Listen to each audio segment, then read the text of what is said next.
Bago ko po ibahagi sa inyo yung good news mga kababayan, sagutin po muna natin itong dalawang DDS na ito. Yung isa taga Bukid, yung isa po taga Batangas, no? So, sana po malike nyo ang video na to dahil maganda po yung good news na ibabahagi ko sa inyo na nangyayari po sa Pilipinas, ano? Kasi yung inyo pong like ay nakakatulong para mas marami pong makapanood ng video natin at kapag nagkaganon, marami pong makakaalam ng good news na ibabahagi ko sa inyo. Hindi lamang puro negative na binabahagi ng mga DDS, ano? So, ito po, pakinggan po natin si taga Bukid at sagutin po natin yung mga kudanya dito. O mga Pilipino, kaya pa ba natin to? 629 billion planong utangin ng gobyerno. Di pa nga natatapos ang taon, utang na agad ang inaatupag ng mga gago. First quarter ng 2025, utang na agad ang plano ng administrasyon ni Mr. Alamano. Mr. Paselfie, ewan ko na lang talaga kung ano ang nangyayari sa'yo. Di kami kinukulang sa pagbabayad ng tax pero kinukulang pa rin kayo. Umaapaw na ang utang ng Pinas, hindi naman pamilya nyo ang nakataya dito. Kahit sa kaapu-apuhan nyo ay mag-i-enjoy sa kinulimbat nyong pera galing sa mga Pilipino. Habang kahit sa kaapu-apuhan namin magbabayad pa siguro sa inutang ninyo. The best kayo sa pangungutang pero sambayan ng Pilipino ang magbabayad. Convicted ka na nga sa hindi pagbabayad ng tax at multa, nasaan na yung bayad? Pasakit kayo sa mga Pilipino, yan ang totoo. Kasama na ang lahat ng bulag at bingi na naniniwala pa rin sa inyo. Mahiya naman kayo sa taong bayan. Pinapahirapan ninyo ang tao, magbuhay hari lang kayo sa Malacanang. Malugmok man ang Pilipinas, hindi pa rin kayo maguguto. Habang ang mga Pilipino ay sinisilaw nyo na lang sa ayuda at rasyon. Hindi kami nagkulang sa kontribusyon. Budget minimekos-mekos, malihis lang ang atensyon. Magpapalabas ng conflict, impeachment at samot-saring konsumisyon para di mamalaya ng tao ang ginagawang korupsyon. Pilipinas, ano na? Said na tayo at lubog sa utang, ano ba? Hindi ba talaga kayo nababahala? Marami ang pondo sa travel and tours pero walang pondo sa sakuna? Ayun mga kababayan, alam mo ang hirap sa'yo taga Bukid, masyado kang bias, masyado kang double standard. Kung magsalita ka, akala mo napaka-negative ng administrasyon na ito. Nakalimutan mo na ba na dinoble or nilampasan pa sa doble ni Duterte ang utang ng Pilipinas nung siyang Pangulo? Mga kababayan, ipapaalala ko lamang po sa inyo, iniwan po ni Pinoy ang bansa kay Duterte na meron lamang mahigit 5 trilyong pisong utang mga kababayan. Yung utang pong yun ay utang ng lahat ng presidente mula kay Aguinaldo hanggang kay Pinoy po. So naghati-hati pa sila doon. Pero noong naging presidente po si Duterte na idol ni taga Bukid, nakautang po ito ng mahigit 7 trilyong piso mga kababayan. Sa makatuwid nilampasan pa niya ang utang ng lahat ng presidente mula kay Aguinaldo hanggang kay Pinoy. So yung 5 trillion plus na utang ni Pinoy, ang kanyang nautang lamang doon ay mahigit 1 trilyon kung hindi po ako nagkakamali, no? And then the rest ay mga nautang ng mga naunang presidente bago si Pinoy. 5 trillion plus ang utang na iniwan ng mga presidente bago si Duterte. Tapos nung si Duterte na po ang naging presidente, nakautang ito ng mahigit 7 trillion plus. At ito pa mga kababayan, nag-iwan po ng mahigit 1 trillion na budget si Pinoy kay Duterte. So sa makatuwid, parang wala ring inutang si Pinoy dahil nag-iwan din ito ng budget para kay Duterte. Kung i-analyze lang natin na parang 7 trillion na inutang niya, 7 trillion mahigit, plus 1 trillion na iniwan ni Pinoy, hindi po ba napakalaki nun? No? Imagine, 5 trillion plus lamang sa lahat na ng presidente bago si Duterte. Tapos si Duterte, 7 trillion plus 1 trillion na iniwan ni Pinoy na budget para sa kanya. Tapos ito, angal ng angal, daing ng daing, bakit daw nangungutang ang Pangulo ngayon, ang gobyerno ngayon? Eh natural lang naman sa gobyerno na mangutang. Lalo pa kung wala namang iniwan na budget si Duterte kay PBBM. Lahat halos ng mga bansa sa mundo ay nangungutang po. Wala pong problema sa pangungutang. Ang bansa naman po natin ay nakakabayad din ng utang. Okay lang pong mangutang kung patuloy naman din tayo nagbabayad ng utang. No? Kaya nga tayo nakakautang kasi nagbabayad po tayo ng utang eh. At kaya tayo nangungutang dahil meron po tayong kakulangan sa budget. Wala pong masama doon. Itong mga ito kung makaangal, akala mo yung idol nila hindi nangutang. Eh saan damakmak nga iniwan na utang? Tapos wala pang budget na iniwan kay PBBM. Unlike si Pinoy, maliit na nga yung inutang niya, no? Lahat ng presidente, imagine lahat ng presidente bago si Duterte, ang liit lang ng iniwan nilang utang, no? 15 president po yon, 15 president. Nag-iwan lamang kay Duterte ng mahigit 5 trillion na utang. Tapos si Pinoy, nag-iwan pa ng 1 trillion na budget. Tapos si Duterte, dinoble na yung utang ng lahat ng 15 president na yon, nilampasan pa. Tapos wala pang iniwang budget kay PBBM. Tapos angal sila ng angal, bakit daw nangungutang ang gobyerno ngayon, ang Pangulo? Wala pong problema sa pangungutang, basta nagbabayad ng utang. Kung makapagsalita kayo, akala nyo meron kayong iniwan na budget para sa Pangulo eh. No? So, kaya nilalabanan natin yung mga ganyang narrative mga kababayan eh. Eto pa, pakinggan po natin ito. Mga kabayan, shoutout natin ang ating napakagaling na Pangulo. Number 1 yan mga kabayan, number 1 yung Pangulo natin na yan. Abay, laging viral eh. O meron na naman padali to dito mga kabayan. Abay, nag-groundbreaking ang ating Pangulo. Ako'y nagtataka lang mga kabayan, ba't rin nag-groundbreaking hindi naman kanyang proyekto, hindi proyekto ng gobyerno, kundi private company. Ano yun, masabing may nag-groundbreaking, Mr. President? So yung nauna po, taga Bukid, ito po, tawagin ko na lang po siyang taga Batangas kasi may Batanggenyo accent po siya. Kuya na DDS na taga Batangas, yung pong proyekto ng Meralco na solar, na pinakamalaki na solar battery something. Ito po, basahin niyo mga kababayan, pinakamalaki sa buong mundo. Yan po, sa pagkakaunawa ko dito sa article na binasa ko dyan, yan po ay proyekto ng private at ng government.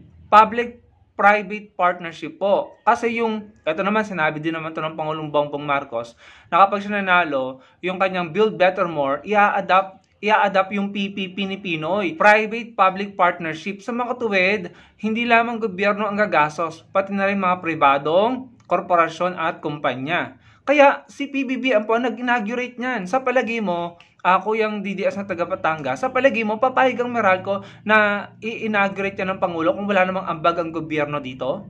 Diba? Common sense na lang eh. No? Grabe naman kayong mag-paint ng negative na imahe ng gobyerno at ng Pangulo. Sana inalam mo nito yung partnership ng gobyerno at ng Meralco at ng iba pang private company at ng mga government agencies. Basahin niyo po itong article na to. Pinasalamatan ni PBBM at hinikayat niya ang mga stakeholders, public and government agencies, pati mga private sectors, na pabilisin ang proyekto niya na matapos na mapakinabangan ng mga Pilipino. So, kaya po nag-inaugurate si PBBM dyan dahil mayroon pong ambag ang gobyerno ng Pilipinas. Ganun lang kasimple. Kasi nga po, ang Build Better More ng Pangulong Marcos ay inadapt ang PPP ni Pinoy, Private-Public Partnership, para hindi masyadong gumagastos ang gobyerno. Unlike dun sa build ni Duterte, na sa akin po pagkakaunawa, puro utang po ang pinanggastos doon at puro gobyerno po ang gumastos. So, para po sa akin, hindi practical at hindi po siya matipid, kumbaga. Kasi nga naman, kapag PPP, private partner, paggagastosin mo ang private companies, pag kumita sila, makikinabang din ng gobyerno at ang mga Pilipino. Para po sa akin, mas masinop yun. Mas maganda yun, private-public partnership. Ganun po ang sistema ng Build Better More ni PBBM. Kaya po isa yun sa mga polisiya na nagustuhan ko, mga kababayan. So sana malinaw na yun sa'yo, kuya. Kaya ang nag-inaugurate po ay si PBBM.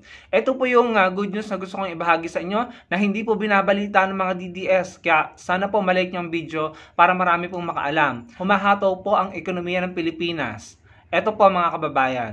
Sabi dito, Philippines posts one of the highest economic growth in Asia in 2024. Ayan, basahin niyo po yung article na yan. Sabi dito, Philippine economic growth settled at 5.2% in the third quarter of the year, bringing the average expansion to 5.8% in the first 3 quarters. The country's economic growth during the period outpaced Malaysia's 5.2%, Indonesia's 5.0%, and China's 4.8%, and Singapore 3.8%. Can you imagine that, mga kababayan? Sa Pinas, 5.8%. Sa Malaysia, 5.2%. Sa Indonesia, 5%. China, 4.8% lang. Singapore, 3.8%. Mas malaki pa or mas mataas pa. Mas mataas pa yung average expansion ng ekonomiya or economic growth ng Pilipinas kumpara sa China at sa Singapore. So, we're on the right track, mga kababayan. So, ayan po mga kababayan, nasa balita po yan. We're on the right track. Nasa tamang landas tayo. Alam mo, eto sabihin ko sa inyo, nung time ni Pinoy, ganito rin tayo Nasa tama na tayong daan Yung trajectory, kumbaga, yung patutunguhan ng ating ekonomiya noon, ay papunta na sa first world economy. We were already considered na second world na tayo noon Tapos, kung nagtuloy-tuloy lang sana yung mga policies, reform, baka first world country na tayo ngayon. Kasi ang ganda nga po ng ekonomiya ng Pilipinas noon eh. Yung tinatawag na Rising Tiger of Asia, mga kababayan. Alam ko marami po nagsasabi na hindi naman ramdam yan ng mga mahihirap ng mga tao nasa laylayan at mga nasa lower middle class. Marami po nagsasabi na gano'n. Pero nasa tamang landas na po tayo. Sa ngayon, siguro sinasabi nyo, hindi naman ramdam yung sinasabi mo, kakamping andyan nga sa balita, andyan nga sa data, sa records. Pero hindi naman ramdam. Nauunawaan ko po kayo. Pero kung ito po yung magtutuloy-tuloy at magiging consistent tayo, mararamdaman po natin yan. Dadating ang panahon, aanihin natin ang fruit ng labor or pagtatrabaho nating pare-pareho ng gobyerno ng mga Pilipino. Aanihin po natin yan. Sa ngayon, nagsisimula na naman tayo. Pero kung nung time ni Pinoy, na nandun na tayo, Rising Tiger of Asia, sorry sa mga DDS aaminin ko, kung hindi si Duterte ang nanalo nun, baka boom na ngayon at this point of time ang ekonomiya ng Pilipinas. Baka ngayon, tinatamasa na po natin ang kagandahan ng ekonomiya ng bansa natin. Pero, anong nangyari? Back to zero tayo? Ngayon, inuumpisahan na naman ng Pangulong Marcos. Ayan na naman po ang ating trajectory. Nasa tamang patutunguhan na naman tayo. Nasa tamang landas na naman tayo. Kapag iba na naman po ang maupo sa 2028 at kumuha na naman ng economic advisor na Chinese at kumuha na naman ng mga Chinese na mga ilalagay sa NEDA, mga kababayan, ewan ko lang, balik na naman po tayo sa tiwangwang. Balik na naman po tayo sa zero. Kaya kailangan consistent po tayo, dire-diretso. Eto, maganda na naman po ang kalagayan ng ekonomiya natin. I understand, hindi po nararamdaman ng iba o ng karamihan. Pero wag po kayong mag-alala, pag nagtuloy-tuloy ito, pare-pareho po natin mararamdaman yan. Very much like doon sa West Philippine Sea. Kung nagtuloy-tuloy yung polisiya ni Pinoy, na hindi sunod-sunuran sa China, na hindi parang puppet sa China, di sana ngayon hindi po nahihirapan si PBBM sa kanyang mga polisiya para sa West Philippine Sea, no? Hindi naging matapang or naging kumpiyansa ang China at lumakas ang loob at lumaki ang ulo kung nagtuloy-tuloy po ang polisiya ni Pinoy noon. Kaso hindi After ni Pinoy, pro-China po ang pumalit. Tila sunod-sunuran at sang-ayon lang ng sang-ayon sa China. Dumami ang mga Chinese dito, dumami ang pogos, at kung ano-ano pa. Nabalitaan natin may mga smuggling at kung ano-ano pa. Anong nangyari sa ekonomiya ng bansa? Ayun, ligwak, bumagsak, tiwangwang mga kababayan. Ngayon, eto na naman po tayo, nagsisimula na naman po tayo, ayan na, inaayos na naman po natin. Ano na naman po, no? Ano na naman po ang gagawin nyo? Gagawin ng iba dyan sa 2028 or sa 2025. Sige, maghalal na naman po kayo ng mga pro-China. Maghalal na naman po kayo ng hindi makakatulong sa Pangulo at sa gobyerno. Kaya ako talagang, alam nyo, siguro sabihin nyo, pinopromote ko po si Heidi Mendoza. Yes, pinopromote ko po dahil alam ko ito makakatulong po kay PBBM at sa gobyerno. Dahil taga-COA yan dati at nagtrabaho yan sa United Nations, tutulungan yan ang Pilipinas, ang gobyerno, na bantayan ang pera ng taong bayan para hindi waldasin. No? At alam nyo, siguro sasabihin nyo, yan si Bam Aquino, si Kiko Pangilinan, mga dilawan yan. Yes, I know dilawan sila. I know may mga loyalists at saka mga Marcos supporters na hindi gusto sila. Pero natutuwa ako na may mga loyalists at Marcos supporters na nagpapahayag na gusto din sila. Pero ito lang po ang sasabihin ko sa inyo, hindi ko po kayo pipiliting iboto sila. Pero sila for sure kapag nanalo sila, hindi sila pro-China, hindi sila magpapawelga, hindi sila mananawagan na pumunta ng EDSA para patalsikin ng Pangulo. Bagkos tutulong yan sila. Alam natin na magkakaiba sila ng political color at magkakaiba ng pananaw sa politika. Pero pare-pareho pong makabansayan. Hindi po sila pro-China.